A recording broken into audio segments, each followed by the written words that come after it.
This is 5 on your side at 4. Focused on you. We begin at 4 in storm alert. We're going to take a live look outside. Another hot day across the region.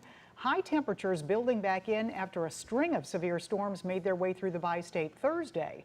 Good afternoon. Thanks for being here. I'm Kay Quinn. And I'm Brent Solomon. More severe weather is now moving into our area as a severe thunderstorm watch has now been issued for multiple counties. Weather First Chief Meteorologist Scott Cano in studio. Scott, what are we looking at here? Well, we are in storm alert this evening because we anticipate some of these thunderstorms growing to be intense, producing strong winds, which could see some 60 to 70 mile per hour gusts out of those, as well as some large hail. This is just in from the Storm Prediction Center. It's that new severe thunderstorm watch, including all of the metro St. Louis area, back west out along 70, and then stretching down into southeast Missouri, southern portions of Illinois. It will be in effect until 11 o'clock. At this moment, we're just beginning to see the first seeds that have been sown across the area for these thunderstorms. One cell that's going up in Jefferson County. It's not severe right now, just off to the east of Cedar Hill. This is right along Highway 21 here as you go west of Antonia and moving towards Highway MM. Temperatures, mid-90s metro. Arnold's at 99, Pacific's at 100. It's this area from the metro just south and southwest that we're watching for the potential of development. You see all those little green specks on your radar screen there. We expect some of this to blow up as we head through the evening hours. And again, it'll be with us until about 9, 10, 11 o'clock this evening. So strong to severe thunderstorms likely to develop soon. Damaging wind gusts of 60 to 70 miles per hour. That seems to be the main threat, but some of those strongest storms may also produce hail up to the size of ping pongs. We're going to be on it all evening long as we stay in storm alerts. Brent? All right, Scott, thank you. You can call it a mass resignation. Today, we're learning much more about why the majority of the Riverview Police Department in North St. Louis County walked off the job. All but 2 officers suddenly resigned, and that includes the interim chief. Now, at least 2 other agencies are stepping in to help the village of Riverview. In his first interview since the mass resignation, the mayor sits down with I-Team's Paula Vassan to explain why he believes it all stems from corruption. Paula. Well, earlier today, we met here at City Hall with Mayor Mike Cornell. We talked for about 45 minutes, and he told us why he believes the mass exodus wasn't just about pay, but about huge problems that have existed for years. He showed us a series of documents outlining his efforts to get someone to pay attention to what he calls systemic abuse within the village of Riverview's police department. Mayor Cornell tells us a few months ago, a whistleblower within the police department and people who live in the community approached him with some alarming allegations. They told him weapons and vehicles had been stolen by officers and financial records were destroyed.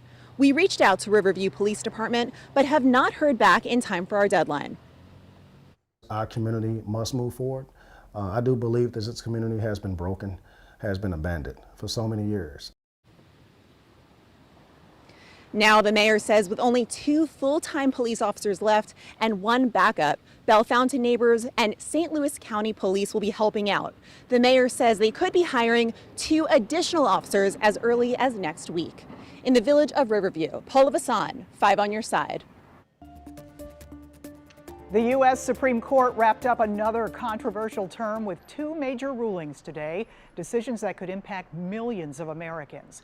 In 2 6-3 decisions, the court's conservative majority cited the First Amendment and effectively put religious freedom above LGBTQ+ rights. In a separate ruling, the court blocked President Biden's student loan forgiveness plan. NBC's Alice Barr breaks down the latest on the Supreme Court's decisions from Washington. In another day of major shakeups, the Supreme Court's conservative majority blocking President Biden's student loans forgiveness plan, ruling 6-3 that the president had gone too far without congressional approval in moving to cancel more than $400 billion in student loan debt. We were looking forward to the student loan forgiveness. We were actually expecting it. That's going to crush us financially. You borrow some money to go to college, and there should be responsibility to pay that back. President Biden already working on alternatives to deliver on a campaign promise. The administration had argued it was legal to let some 43 million eligible borrowers cancel up to $20,000 in debt under a statute regarding national emergencies like the COVID pandemic. But the court decided the plan overstepped the president's authority. In a separate significant case today, the High Court ruled in favor of a Colorado web designer who wanted to be able to reject same-sex wedding clients. And I'm grateful for the court for affirming that the government can't force anyone to say something they don't believe. The court's majority decided that as a creative professional, Lori Smith's First Amendment rights shielded her from punishment under Colorado's anti-discrimination law because, quote, Colorado seeks to force an individual to speak in ways that align with its views but defy her conscience about a matter of major significance. The dissenting liberal justices argued the First Amendment does not protect the act of discrimination, noting this is the first time the High Court has granted a business open to the public a constitutional right to refuse to serve members of a protected class, and saying that will, quote, mark gays and lesbians for second-class status. In Washington, Alice Barr, NBC News. Local leaders are reacting to today's decisions. In reaction to the court ruling in favor of the web designer, Missouri Democratic's LGBTQ+ caucus released this statement. It reads in part, "Make no mistake, today's decision has given far-right extremist Christians a constitutional license to discriminate." While Missouri Senator Josh Hawley tweeted his reaction, calling the decision, quote, a major victory for free speech and religious liberty. He also acknowledged his wife in the tweet. She litigated the case. Well, beginning tomorrow, some weekly errands could soon feel more expensive if you live and work in Illinois.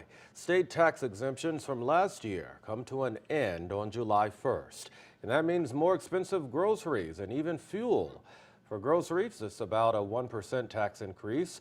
Gas will cost you about 3 cents more a gallon. Our Michelle Lee breaks down all of the increases. You can find her reporting in the As Seen on TV section of KSDK.com. Well, are you traveling this holiday weekend? Well, you'll want to give yourself plenty of time if you're driving or even flying. Does the 4th mean fireworks for you? The warnings from local leaders ahead of the Independence Day holiday.